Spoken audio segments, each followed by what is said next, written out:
very specific for the candles, just kind of mentioned that. We're doing simple. The choir's got the complicated part. Everything else we can do simple.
Thank you, Sandra.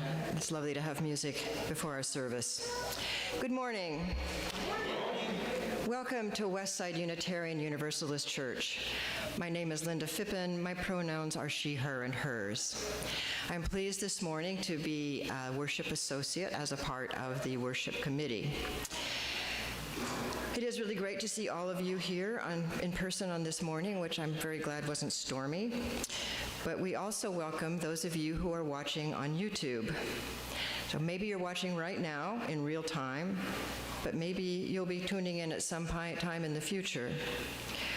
Whenever you join us, please know that you are welcome too. Because this is the first Sunday of the month, it's Potluck Day. If you are here in person, we hope you will join us after the service for lunch. Whether you've brought anything or not, there's always plenty of food, and you're welcome to stay and join us. There's always a good chance for conversation as well. So here at Westside, you're going to find acceptance regardless of who you are, what your particular beliefs are, and what path brought you here.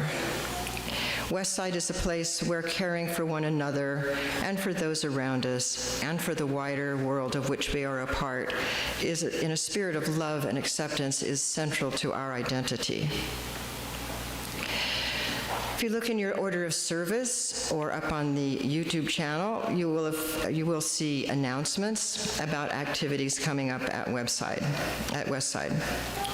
Announcements are also available on our website and in our weekly e-newsletter, which if you have not subscribed yet, you can do on our website or on the YouTube screen. I do have a couple of extra announcements. Family Promise is coming up starting around the 18th of August, and we do need people for the 18th of August to provide a meal. That would mean preparing a meal, doing some prep beforehand, and doing some cleanup afterwards. So it is on August 18th. There are sign-up forms in the back if you would like to do that. There are a couple of other things coming up on the first Sunday in September. That would be September 7th. That's going to be a kickoff for our religious exploration program, and it is a potluck day since it is the first Sunday, but we have a special potluck. It's going to be Sunday, not Sunday like 2 Sundays, but Sunday, and Sundae, which means ice cream. So I think that's all the announcements I have. I think Reverend Carol may have some, and she will be sounding our singing bowl as well. Good morning. Okay, we're going to do this again. Good morning. It is awesome to see you all. I'm really happy to see you all this morning. I truly am. And everyone who's with us virtually, we really do mean it when we say you're part of our community. You are part of our community, whether you're here in person or not. So there's all kinds of cool things happening. Please note the ice cream a month from now. I heard a story that, I should introduce myself for those of you who haven't met me. I'm Reverend Carol Bodeau. I am privileged to serve here as minister. My pronouns are she, her, and hers. And I hear stories all the time about the history of Westside. Someone told me literally that at one time there was a trough for ice cream. And we were all like, how did that work? But apparently there was a Sunday at one point where they literally had a trough filled with, and we were like, did people stick their faces in it? That's not what we're doing. We'll probably have cartons. But anyway, good ice cream. Couple other things I want you to know about coming up. Next week, the order of service actually has an error in it. It lists that next week's service is Neighboring Faiths Hinduism. That's not correct. That's the next Sunday after that. Next Sunday is going to be an all-music service with lots of singing. So the choir has prepared some stuff, but we want your input. So you can either do this if you're with us virtually. You can send us an email. You can send it to us through the office. Or if you are here in person, on the back table, there are some little slips of paper that you can fill out saying what songs you'd like us to include next week. Okay? Now, it's not a free-for-all. Okay? So, don't give us Jimi Hendrix or, something we've never... We have lots of copyright issues around what we can sing for live streaming. And you can definitely, almost anything in our songbooks, which are in the back cabinet, in the back of the room, if you want to take a look at those. But you can pick a song or two, and the choir, we will try to include as much as we can of what you choose. So fill those out. And another thing to be signing up for is our Spirit Quest retreat is coming up. So many of you know we have a ministry here that's our earth-based ministry. So we have a ministry called Earth Church. Earth Church meets on the 4th Sunday of every month. And Earth Church is a gathering where we sit outside when it's not horrible weather. We gather to really have the sermon or the focus of our time, our reflection time, just be nature. So twice a year, we take a retreat, and everyone is invited to these. In the fall, we camp at Elkmont. So this is September 12th, 13th, and 14th. We will be camping at Elkmont. Spirit Quest is at Elkmont. There are a few camping sites left. A few of the camping sites have already been taken. We camp in the group campground, but even if you don't want to camp, you can participate. So you can, some people I know are staying in cabins in Townsend and then coming up to the campground during the day to participate in the activities. Or you can just come up for Saturday. That's a Friday evening through a Sunday afternoon. So if you want more info about that, you can always ask me. I think there's a sign-up sheet maybe in the back of the room, and definitely online you can sign up. So I want to encourage you to participate in that. And Earth Church will have its next meeting on August 24th. Okay, I think that's all the logistics.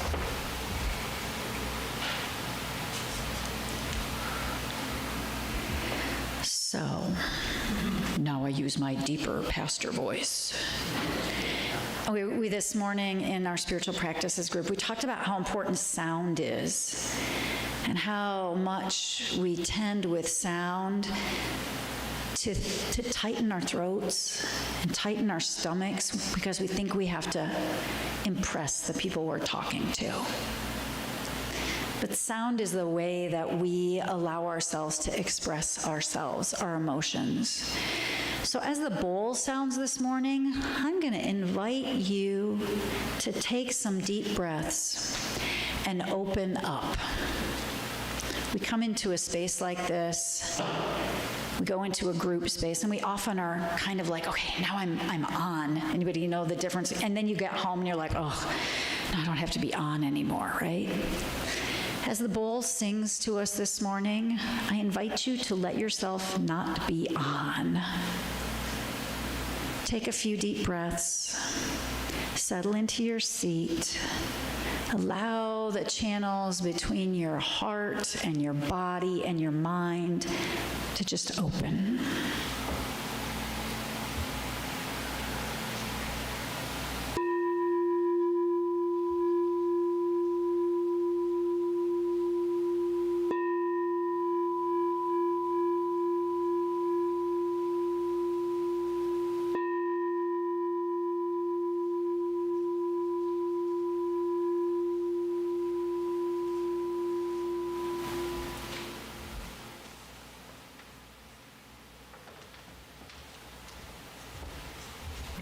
So Reverend Carol is going to light our chalice this morning. She will also light our 2 community candles, one of them to recognize that there is hardship and suffering in the world that may often seem overwhelming. We also light a candle to remind us, though, that there are good things happening too, and that there are ways in which we can help, both in our community and in the wider world, through our commitment to justice and generosity. The words for the chalice lighting come from the UUA website, Worship Web, and were written by Paul LaRue. The reading is called, "We Gather in Community, ... We gather in community to rest from our labors, to greet our neighbors, and to open our being to insight and intuition of that greater reality of which we are a part. May we find in our time together inspiration and renewal. May we touch the holy in each other and be touched by the graciousness of life. May we find here a calm peacefulness that will carry us through the days ahead. Amen."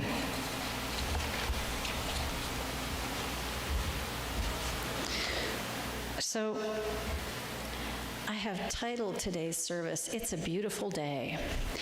By a simple show of hands, for how many people does that evoke PBS?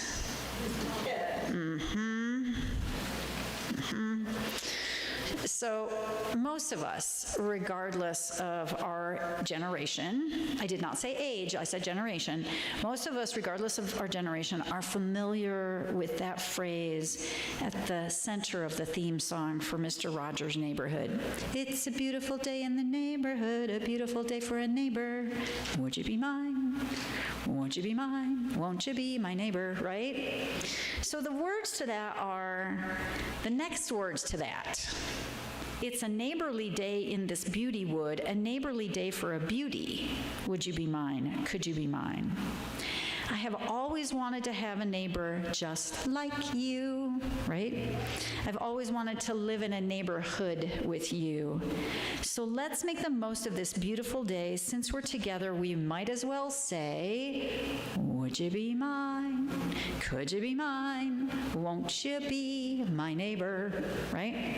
Okay, so this song, the very nature of the song, reminds us of childlike wonder, that sort of openness, that curiosity, and it evokes an image of the nice guy in the sweater, right, who made friends with people and animals and toys and with all the viewers, right? How many of you, by a show of hands, feel like you live in that neighborhood? Some very lucky people.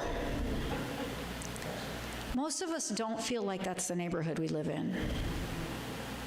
Most of us now do not feel that way about our neighborhood, right? So is it that neighborhoods have changed that much?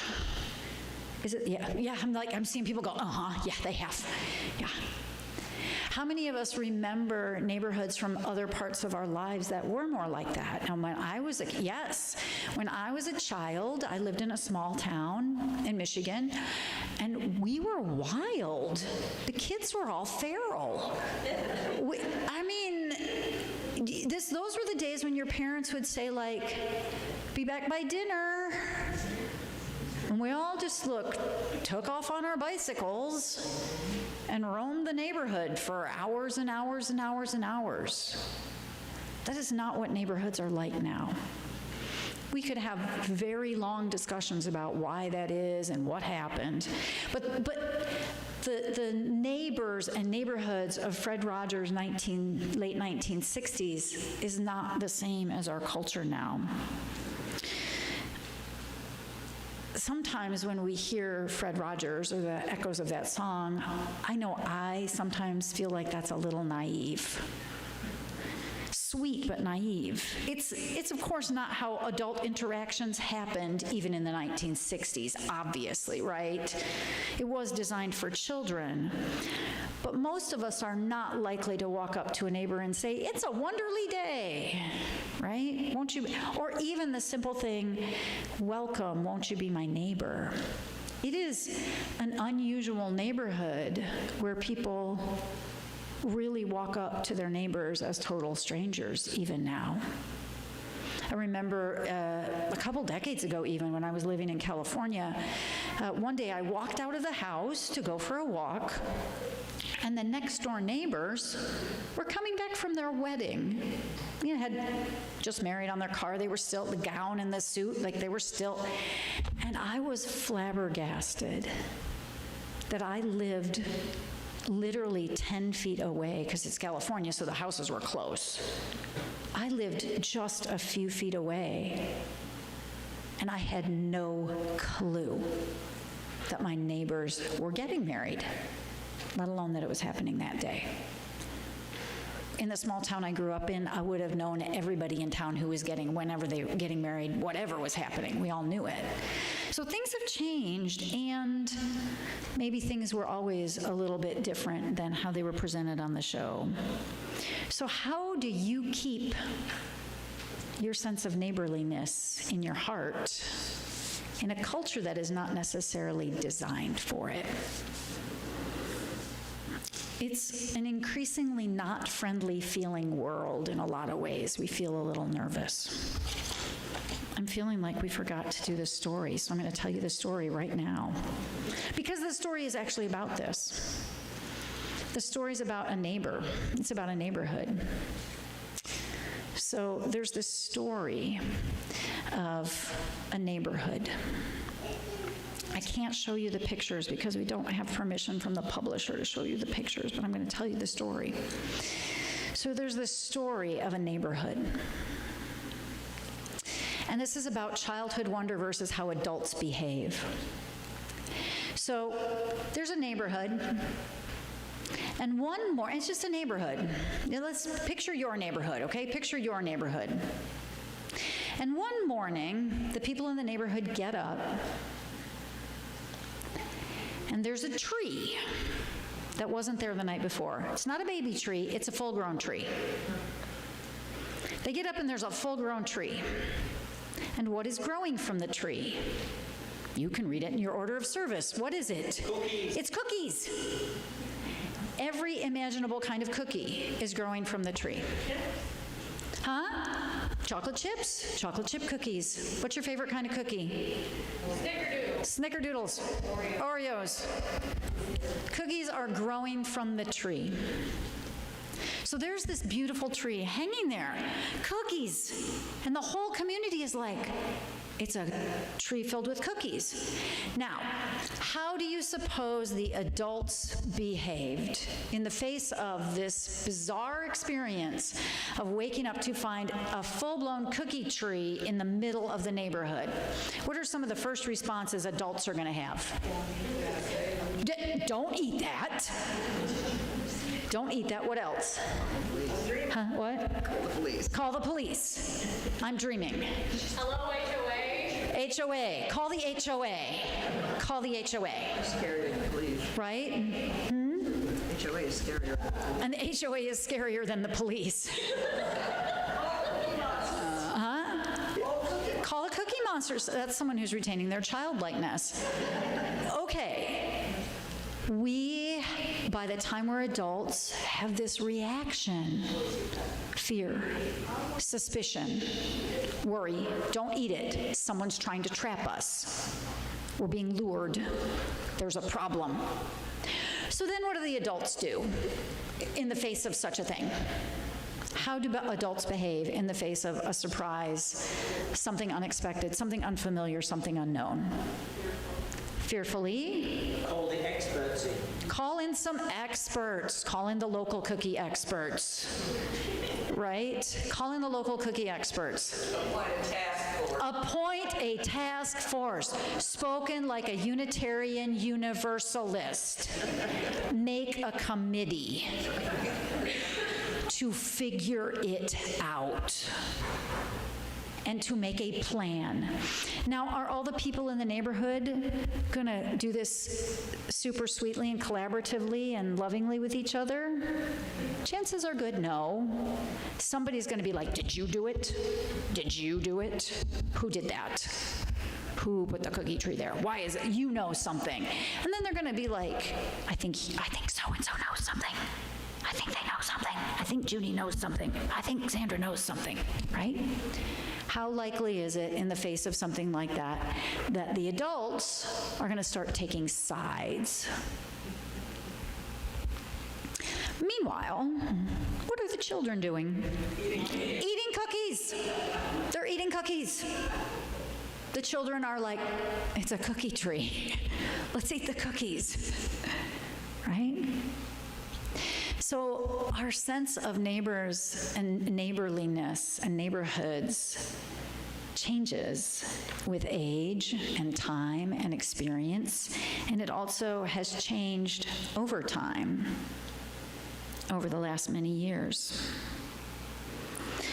Our UU values hold love and curiosity and openness at the center, and we strive to embody those values. And so our worship committee has said, well, let's talk about, for this whole year, you're going to hear the theme of being neighbors, coming and going. All kinds of different ways. What does it mean to be a neighbor? So I want you all in your mind right now to call up the image of a neighbor you trust. Okay? A neighbor you trust. Maybe you would give them the key to your house while you're on vacation. Maybe you would let them feed your cat or water your plants.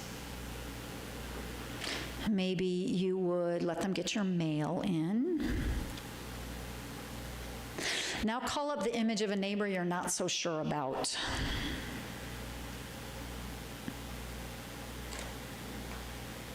I know you can do it. You're all like, yeah, I got that. And how do you respond to them? What does it mean to be neighborly? Now, in the community I grew up in, you did the same things pretty much. I mean, yes, there were people that you were like, we're not going to go to their house. But if somebody moved into the neighborhood, regardless of who they were, you brought them dinner. If someone had a crisis, you brought them a meal, right? We're not as likely to do that now. So what are the benefits and drawbacks for us of connecting with people and not connecting with people who are right around us? And most specifically, what are the benefits and drawbacks? Benefits and drawbacks of connecting with those who are the most unfamiliar and different and foreign to us. The ones that we're more inclined to look at and go like, I don't get them. I don't get them. How much risk do we have to take? How much challenge is it for us personally to be neighborly in places where it doesn't feel familiar? So I'm going to describe a scenario to you. This is a scenario that we've talked about in this congregation multiple times. It's a neighborly act in our neighborhood that we all have experienced, that we all have radically different responses to. If you've been here long enough, you've heard this joked about by the congregation more than once. You're in the grocery store, and you check out at the grocery store. And as you're getting ready to walk away from the checkout line, the cashier says to you, have a blessed day. Have a blessed day. I, early on in my ministry here, got absolutely blasted for using the word blessed in a service once, because it is so triggering for some people. They found it to be political and religious and theological and offensive and upsetting. And I was like, really? What? Simple words can be so loaded. So loaded. Actually, if you go in my office now, someone after that gave me a sign that says blessed, and it sits on my bookshelf. Someone brought it back from a trip out of town. We found this in a store on our trip, and we knew you had to have it. And not that I think anybody's right or wrong for having any particular response to that. But how do we respond to the neighborly acts of others? Do we look at it like, why have you said that? You're trying to get something out of me. Who put that tree there? Right? We can be highly suspicious and reactive and defensive in the face of neighborly behavior. And we can be very cautious about engaging in neighborly behavior. So I'm not going to give you simple answers to neighborliness today. I'm posing the question. Let's start thinking about that. How do we act towards our neighbors? How do we act towards our neighbors at the store, in our little village with our homeowners association? What do we assume about what they should and shouldn't do? Right? How many are way too close to home? Base that much, right? There's a new series on Netflix. Anybody know Leanne Morgan, the comedian? Leanne Morgan has a new Netflix series called Leanne. Guess where it's set? Knoxville. Set in Knoxville. And one of the primary characters is a lovely lady from the church who's too darn neighborly, and who Leanne has to deal with all the time, because she's got, the neighbor has the camera on her porch trained on Leanne's porch. Knows everything about her. So there's all sorts of different versions of being neighborly. I thought it would be fun to start this little reflection on neighborliness with just that catchphrase, it's a beautiful day. Because it's a beautiful day is a great way to get at some of the differences between us. We come into a room like this and we think, everybody's like me. Not really. Often when you go in a UU congregation, you'll hear people say, I go there because we're all of like mind. And pastors just go, because we're not, actually. We have profoundly different experiences, profoundly different stories, profoundly different ways of seeing things. We just don't necessarily talk about them. Now, starting in a few weeks, we're going to be doing a series of classes. They're not really classes, they're discussion groups called Building Your Own Theology, which is a chance for us to get to know our neighbors in this room better. It's an opportunity, and Ryan Moyers is going to be leading that with me. Woo, Ryan, we're going to be leading this discussion group over the whole fall and into the winter. And what it's about is you come and you get to answer, we get to talk about some deep questions about what we believe, what we think, how we got here. You know, it's the kind like, how did your journey start? What did that make you decide? What did you think about that? So that's one way we're going to get to know about our neighbors. But I thought it would be fun to start with that phrase, it's a beautiful day, because if I were to ask you in this room what would truly make a day beautiful, you would have different answers. We've got Fred Rogers' answer, you know, people are being nice to each other and the sun is shining. The sun is shining is not necessarily my idea of a beautiful day, right? Some people would be like, oh, I want to be on the beach. And other people would be like, no, not the beach. So, as an entertainment for us to keep this lighthearted, I decided to ask the question, how many different songs are titled Beautiful Day? There are so many. It's crazy. So I thought we'd do a little survey of It's a Beautiful Day. We're not going to sing all the songs or anything like that, but the messages in the songs, so we could get a sense of just how different people imagine a good, beautiful day to be. So here's a quick survey from the start. We are going to, by the way, there is an organization, if you need to research this more, there is an organization called itsabeautifulday.org or something like that.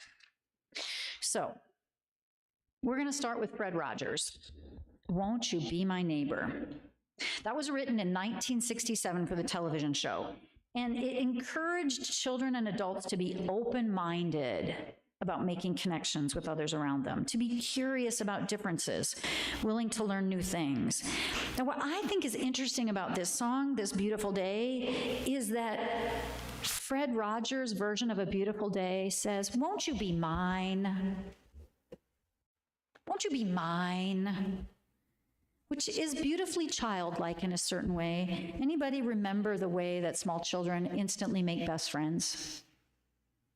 Like, I made my best friend at school today. Oh, I just met them. They're my best friend. We're going to be best friends forever, right? The days before life's twists and turns made us cautious and a little jaded and a little cynical and a little distrustful, right? So, 1969, 2 years later, anybody remember the Rascals? It's a beautiful morning. Remember that? I think I'll go outside for a while and just smile, smile, smile. Remember that? Has that same little like beboppy happy, right? Just taking some clean, fresh air. Boy, no sense in staying inside. The weather's fine. You got time. It's your chance to wake up and plan another brand new day. So it's got the same kind of like, things are great, everything's wonderful, that's a beautiful day. That version, the Rascals version, does have this slightly weirdly psychedelic thing in the middle of it, where it's like, you know, where you're like, it was 1969 when this was written, because it's got this like weirdly, the other song that kept coming up for me, it doesn't say It's a Beautiful Day, but does anybody remember the Brady Bunch? It's a sunshine day. Remember the Brady Bunch? And they're all out there and they're doing their little thing. And then in the middle of It's a Sunshine Day, same thing. Little kid Peter, who's like maybe 11 at the time the song is recorded, does this, hey, can you dig the sunshine? Whoa. So something's changing from that like beboppy, cheery, woohoo, cheery, sunshiny thing. Some strange things were happening in the culture at the time. It's the peak of the civil rights era.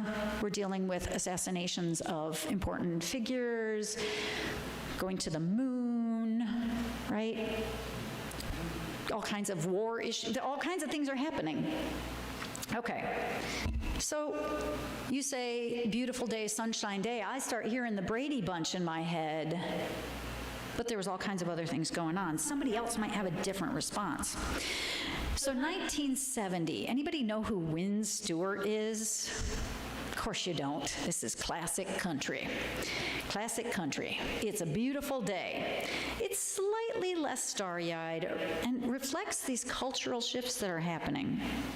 Now maybe it's more genre than changes in time.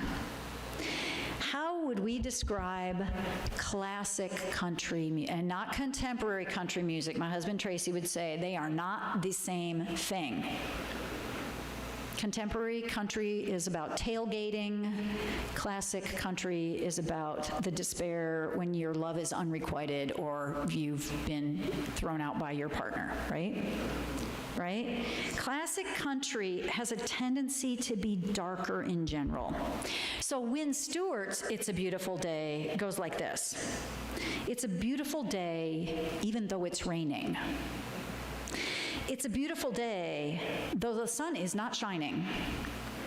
It's a wonderful world. Who could be complaining, last night you came home, now I'm not alone, so it's a beautiful day.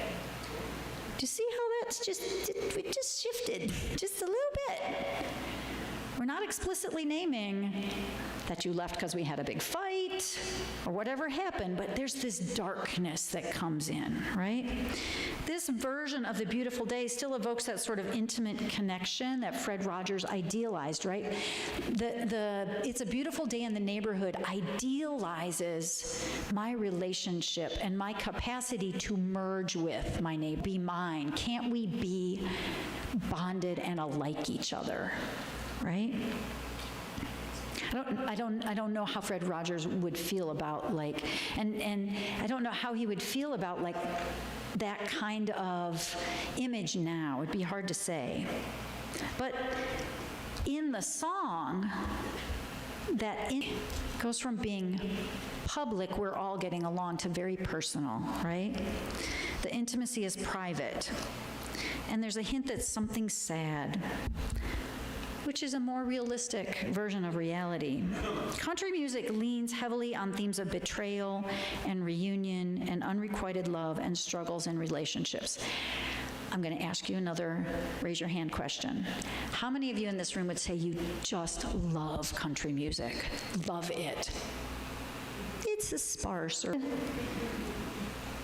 but I love country music. I love country music, but it's a completely different ethos. It's a completely different feeling. My neighbors all love country music.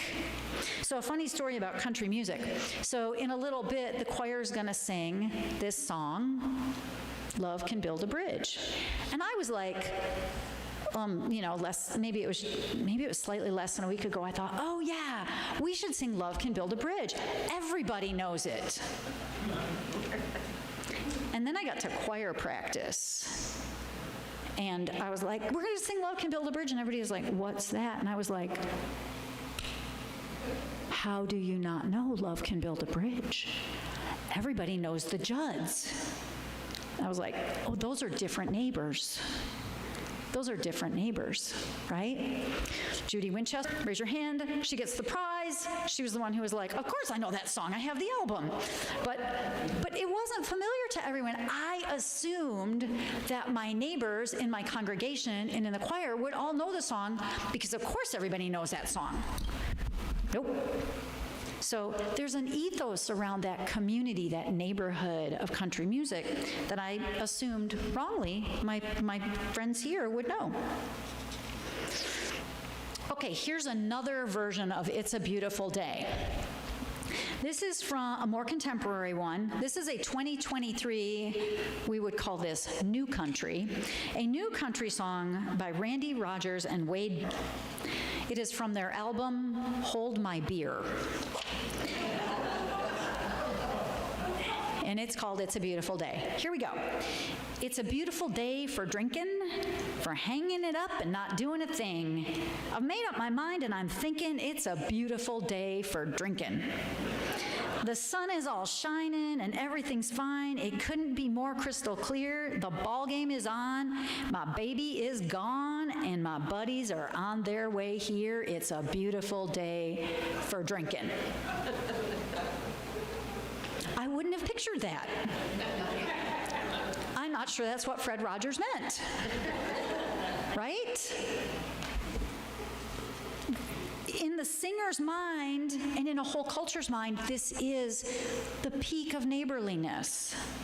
Hanging out, having some beers, watching the game. Right? But a lot of people who are not part of that culture might be like, ooh, those neighbors kind of scare me. Right? One could certainly argue that this version of A Beautiful Day is similar to Fred Rogers' version. Camaraderie, friendship, connection, shared values are a central theme. But it's definitely a different culture. It's a different neighborhood than Fred Rogers' neighborhood. All right, let's move to 2000, the year 2000. U2. I know, so you're like, yeah, U2, right? Bodeau. Their Beautiful Day is significantly darker, right? Significantly more political. I'm not going to try to sing it because I don't want to embarrass myself trying to be Bono, but okay. But it's beautiful poetry. The heart is a bloom. Shoots, you almost want to sing it, right? Shoots up through the stony ground. There's no room, no space to rent in this town. You're out of luck. And the reason that you had to care, the traffic is stuck, you're not moving anywhere. You thought you'd found a friend to take you out of this place, someone you could lend a hand in return for grace. It's a beautiful day. Sky falls, you feel like it's a beautiful day. Don't let it get away. Totally different message. Totally different message. The beautiful day here is clearly in stark contrast to lived despair. The ground of this neighborhood is stony. Betrayal is part of the scene. And it's in spite of that reality. That's the neighborhood you live in. You choose to grasp the day and find beauty anyway. You see how different that is. Here's a later verse. See the world in green and blue. See China right in front of you. See the canyons broken by cloud. See the tuna fleets clearing the sea out. See the Bedouin fires at night. See the oil fields at first light. And see the bird with a leaf in her mouth. After the flood, all the colors come out. It's a beautiful day. Clearly, U2 is describing a world that is much more complex, troubled, and dangerous, at least explicitly describing a world that is much more complex, troubled, and dangerous than the one Fred Rogers and even the Rascals were describing in the 60s. Environmental destruction and political strife set themselves right up next to the image of the bird with the leaf in the mouth, which also clearly is a biblical reference, right? For people who are from that neighborhood, we recognize the biblical reference, the flood, to the story of Noah's Ark, where the dove comes in with the olive branch, right? Evoking literally centuries of cultural messaging around what it means to connect with people who are different and to overcome struggle and strife. By the year, so that's 2000. U2 is 2000. By the year 2009, pop artist Indie RE gives us a much more personal approach to use this beautiful day to overcome the challenges of the complex world. The words in her version are, life is a journey, not a destination. There are no mistakes, just chances we've taken. Lay down your regrets, because all we have is now. Wake up in the morning and get out of bed. Start making a list in your head of all the things. you're grateful for. Do you see how there's sort of this progression? I think it's fascinating. From kind of naive, like, you're going to be just like me, come on, I'll own you, won't you be mine, to, well, things are a little bit tricky in the world, to, okay, things are a little bit tricky in the world, to how do I face the fact that things are a little tricky in the world and still keep my heart open? Make a list in my head of all the things that I'm grateful for. So I think this particular version by India Ari echoes the 21st century theme of a positive mental attitude, right? Use your attitude, use your affirmations, your gratitude to counter the darkness within yourself and within the world. Here's some more lines from the song. Life is a challenge, not a competition. You can still smell the roses and be on a mission. Take a moment and get in touch with your heart. So in Fred Rogers' version, it's like everybody's just in their heart. It's great. In DRE, we're at, you're going to have to consciously choose to stay in your heart. You're going to have to make that conscious choice. The first step to accessing this newer version of the beautiful day is changing what's going on inside of us, not necessarily outside of us, and not inviting someone else in, but being true to ourselves and keeping our hearts open. That's very different. So there are lots of other versions of the beautiful day out there. The one that really blew my mind was the 2013 Michael Bublé version. Okay, anybody watch The Voice? You get an idea of Michael Bublé, right? He's the wonderful swing singer that sings all the oldies, and he's such a nice guy. Like, he's just so, like, nice. Okay, this is Michael Bublé's swing hit version about the beautiful day that a relationship ended. You may not believe, baby, that I'm relieved. When you said goodbye, my whole world shined. It's a beautiful day, and I can't stop myself from smiling. If we're drinking, then I'm buying, and I know there's denying. It's a beautiful day. The sun is up, the music's playing, and even if it started raining, you won't hear this boy complaining, because I'm glad you're the one who got away. It's a beautiful day. And I thought, Michael. I not expect that from him. He is so sweet on The Voice. Okay? So, completely different version of what makes a person happy, right? Now, probably the most one of the most contemporary versions of the Beautiful Day song, the last one I'm going to share with you, it comes from a 2022 R&B at the Center. A whole bunch of people were like, well, that's dumb. That's not, what does that mean?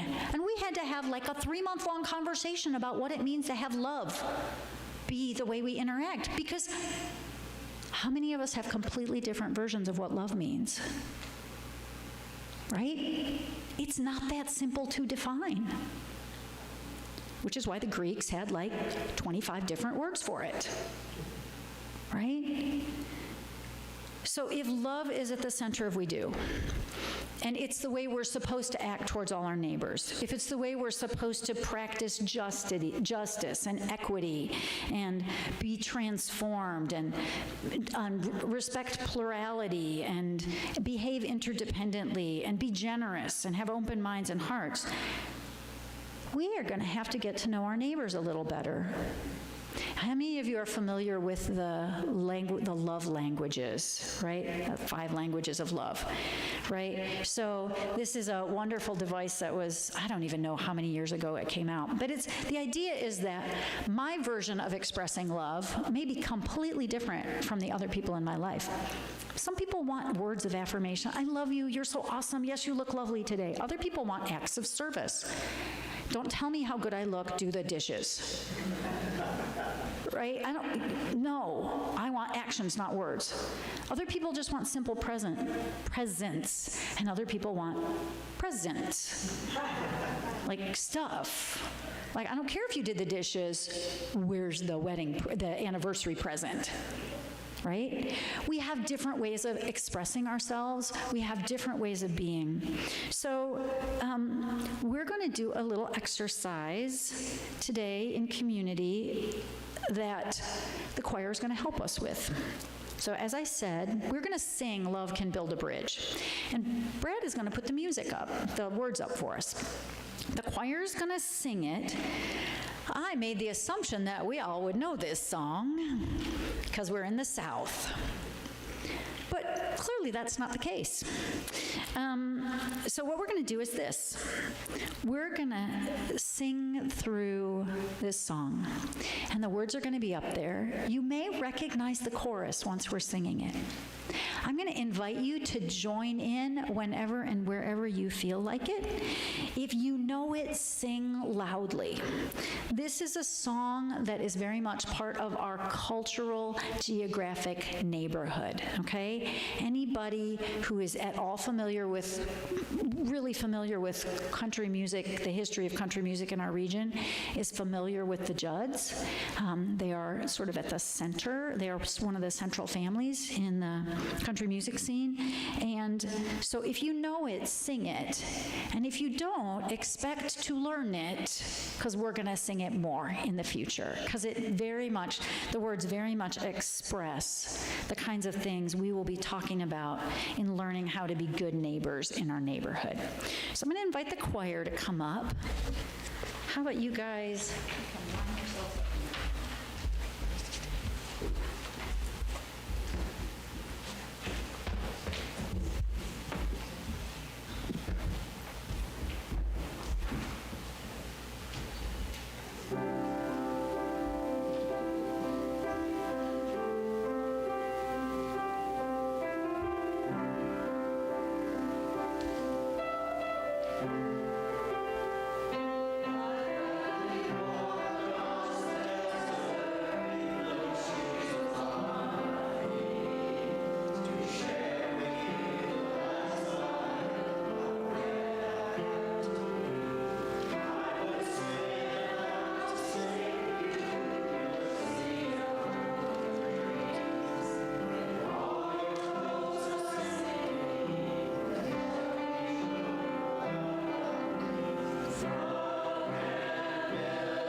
Congregation financially. We appreciate every financial contribution. There is a box in the back of the room if you want to make a donation to Westside. There's also a box in the back of the room and the QR codes. The QR code is on either of the boxes or on your screen. Our current partner that we are sharing some of our resources with is Keep the Tennessee River Beautiful. Kathleen Gibby, who is a director of that organization, will be coming in a few weeks to talk to us about the organization and how we can support them. And we are working on some plans for different activities we can do to physically support, some acts of service we can do to support the organization.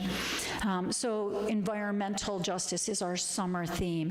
When the fall arrives, we'll be switching to our more family-based partnership theme. So that's a reminder to to participate in Family Promise. If you're able to bring a meal, I will tell you that Family Promise, when you just hang out with the families for an evening. Family Promise, for those of you who aren't familiar with it, Linda was telling you earlier that we are getting ready for our upcoming support of Family Promise. We do that a couple times a year. We no longer host them in our building, but we go to the building where they are being hosted. This is the only program in the area that allows families to stay together while they are experiencing homelessness. So most programs separate families, okay? And they separate them by gender, which is particularly challenging for a lot of families. So this program allows families to remain together. They go from church to church, spending a week at one church and then a week at another church. And the churches provide meals. And it's a wonderful experience to be able to go spend an evening hanging out with a family, helping provide a meal, and getting to know them, learning their stories, because they're our community too. They're our neighbors. Our neighbors are experiencing homelessness. Our neighbors are experiencing mental health challenges. Our neighbors are experiencing health challenges. Our neighbors are experiencing prejudice and political threat. Our neighbors are experiencing strife. Our neighbors have families in Gaza and Ukraine and Sudan. Our neighbors have very different religious beliefs than we do, and the same kinds of hearts. Our neighbors have very different socio-political backgrounds than we do, and the same kinds of hearts. Our neighbors can be very different from us, but love can build that bridge, because we all need that. So I want to encourage us all to just really lean into that part of it. You got all kinds of different options for expressing it. But at the center is that willingness to open our hearts and minds to the things that other people in our neighborhood are experiencing. So we're going to close in our usual way. So I'm going to invite you to stand if you would like. You can hold your own hand. I always say this. If you do not want to hold the hands of somebody next to you, you can hold your own hand. That is okay. But we live in such a divisive world. We live in such a divisive world. We are so afraid of each other so much of the time. One of the things that was great about Fred Rogers is he sort of modeled this not being afraid. Not being afraid.